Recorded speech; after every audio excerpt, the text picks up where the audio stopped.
I think, though it's going to keep moving into bigger and bigger and bigger resorts because those are easier, for these platforms to work with, and so, I think, pivoting away, but doing it, getting, your local, like I said, local tourism or your local legislation, getting people aware of your business is, I think, a really successful way of trying to get away from these big conglomerates.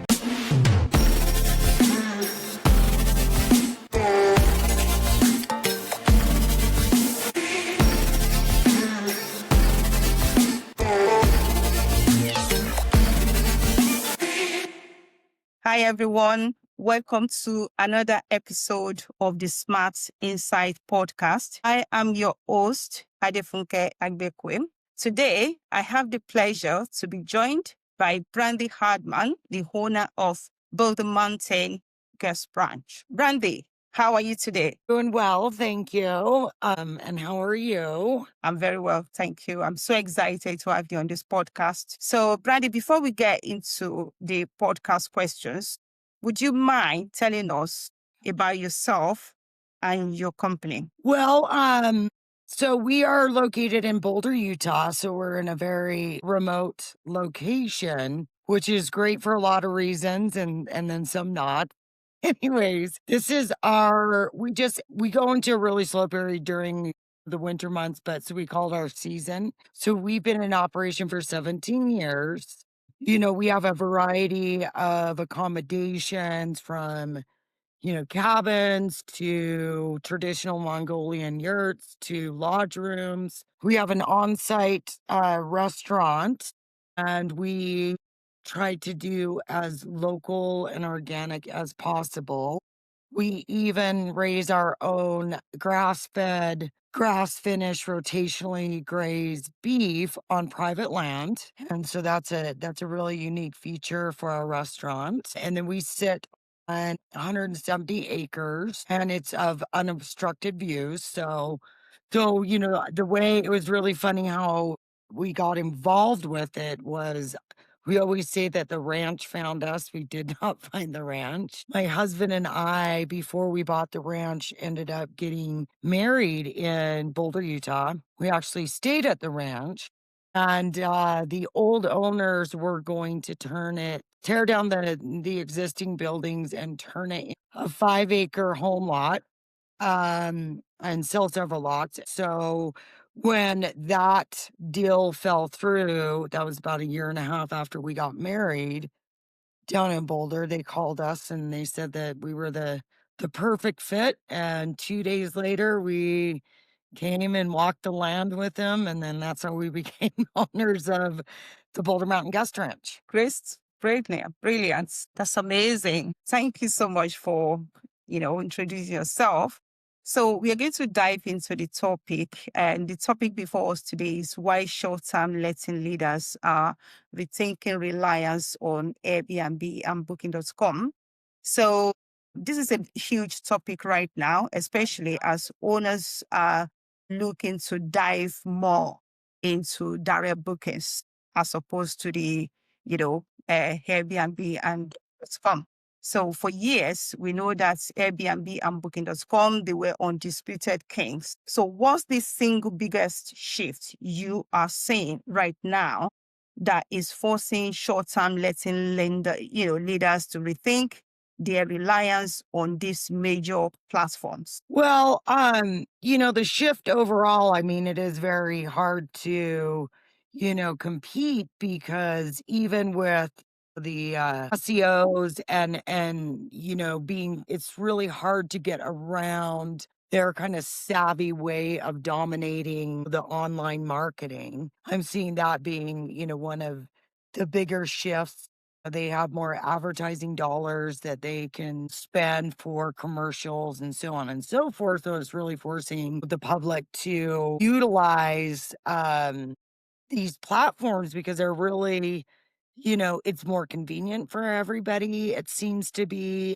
And, so the shift is that they are dominating, every aspect of the market. And so when we're competing for like such as our business, it's very pricey for us to market and really get our name out there. So we have to be savvy in the way that we actually, do our marketing or have our outreach to people. That's one. And then, just with the shift is really I think a little bit shifting towards that because there's so many fees with service fees and now their commission fees and the TRTs. I mean, basically what people are ending up doing is they're spending half of their, quote unquote vacation budget just paying for these fees. Whereas if they were Yeah. to book directly, that not only helps, the smaller businesses, but that allows us to offer a discounted rate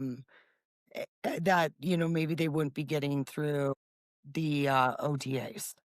Yeah. So the next question is that when operators rely too heavily on this platform, what is the most painful consequences they are currently experiencing? Is it rising commission fees or loss of customer data or something else entirely? Well, I think, I mean, of course, as I mentioned before, I do think it's the rising commission fees. And, really, you're forced to give these discounts because that is what these platforms are to increase your visibility are suggesting to do.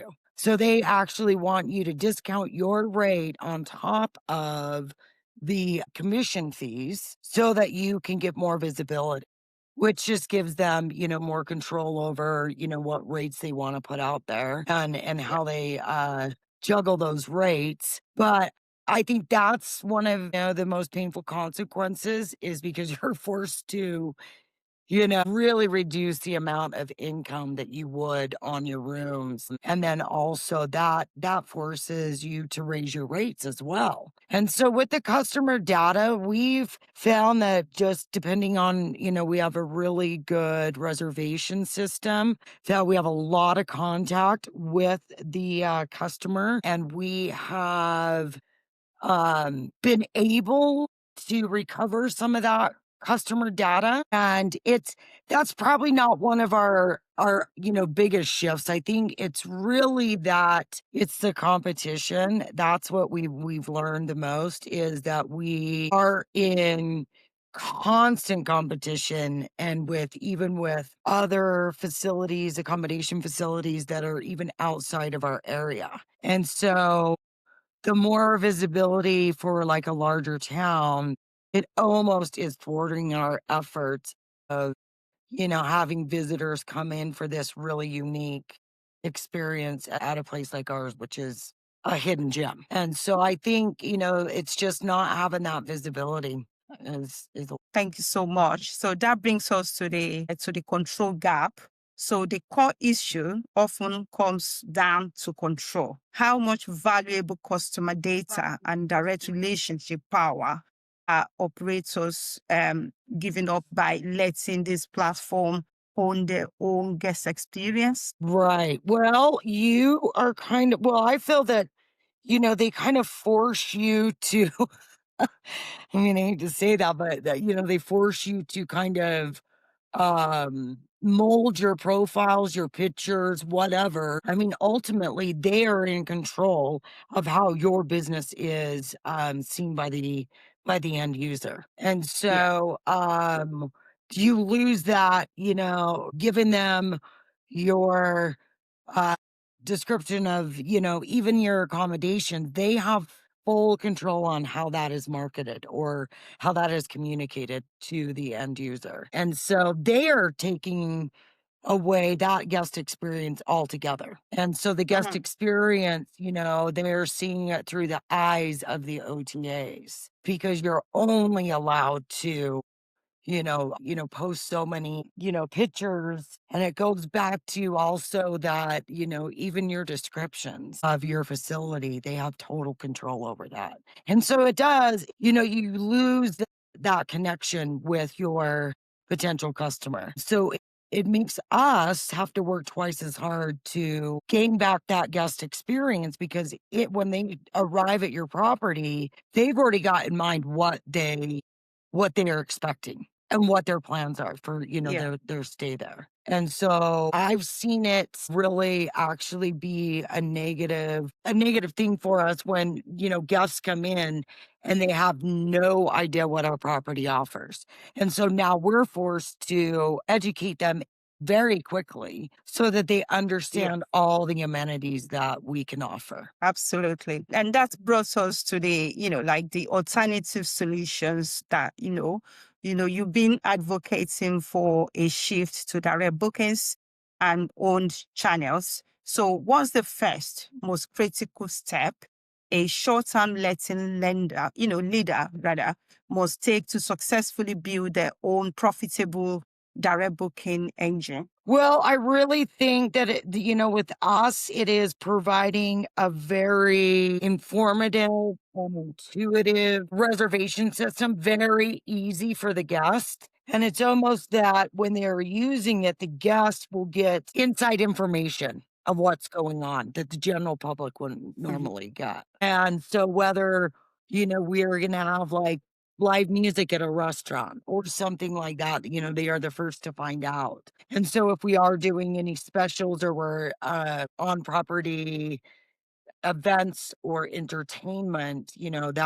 that's something that, we've really tried to use through our reservation system. Another thing that we're able to do, which is a little bit different, and it is that direct communication with our guests before they even arrive. And so they get a text message from us welcoming to our place, give them direction, talk about our restaurant a little bit. And that text is used to contact the front desk at any time. So we've created a way that we're in constant communication with our guests even before they arrive, regardless of what booking platform that they use. And so that really, that's what I would say, that gets them to be more comfortable with your lodging facility because we all wanna strive for that return, for that guest to return, and that's what we have found too, is that allows us to offer that one-on-one unique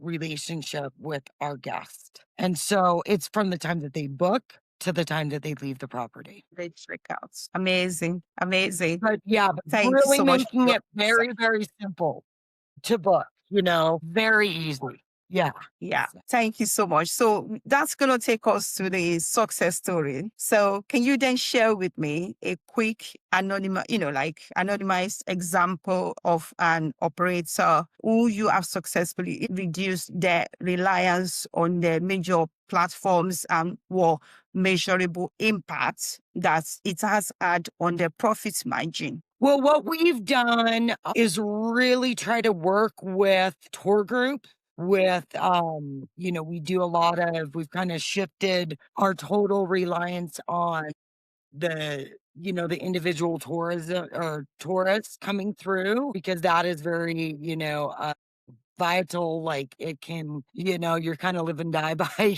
those 1 or 2 night reservations, and so what we've done is created more of an experience where people want to stay longer with us, and so that's been helpful, and again, going back to tour groups, working with tour operators, especially in the international business, because a lot of international, clients, they still go through travel agencies. They still go through the tours. And so, Hmm. when you are able to get a group in, then and they book in advance, they are that's kind of a guarantee of business. And then again, when we've moved into marketing our places more of an event center. So we get a lot of weddings. And of course, that leads to, 100% book out on all of our accommodations and then larger events and then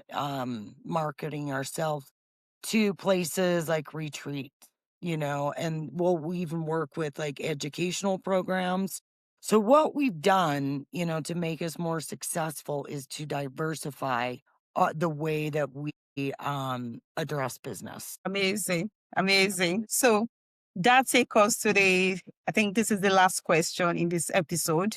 So looking, at the future. So in looking ahead, 12 to 18 months, what does the short-term letting industry look like for those who successfully pivot away from platform reliance versus those who choose to stay dependent on the OTA? Well, I mean, honestly, if it were, I mean, I'd like to see something where, the smaller, I'll just say mom and pop operations, come up with some sort of a platform that more or less works for them.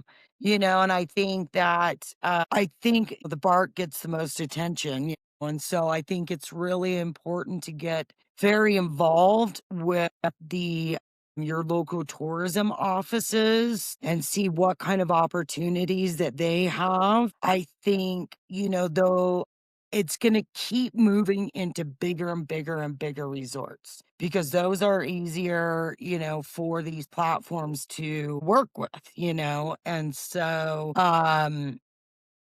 I think, pivoting away, but doing it, getting, your local, like I said, local tourism or your local legislation, getting people aware of your business is, I think, a really successful way of trying to get away from these big conglomerates. I mean, I work with them directly and they help me with a lot of like our marketing. And so, it's just really looking at the opportunities that are out there with an industry that is there to protect the smaller mom and pop. So get involved with your hotel associations, get involved with your state tourism boards. And so I think that's, for people that, because we're all subject to it. I mean, I've worked directly with, Expedia and even with TripAdvisor, and it's still so difficult, to move away from them. And so I think you have to get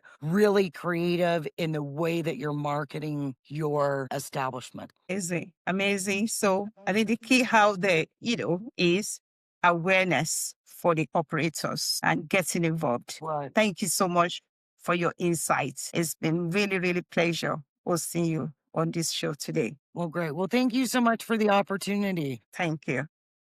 All right.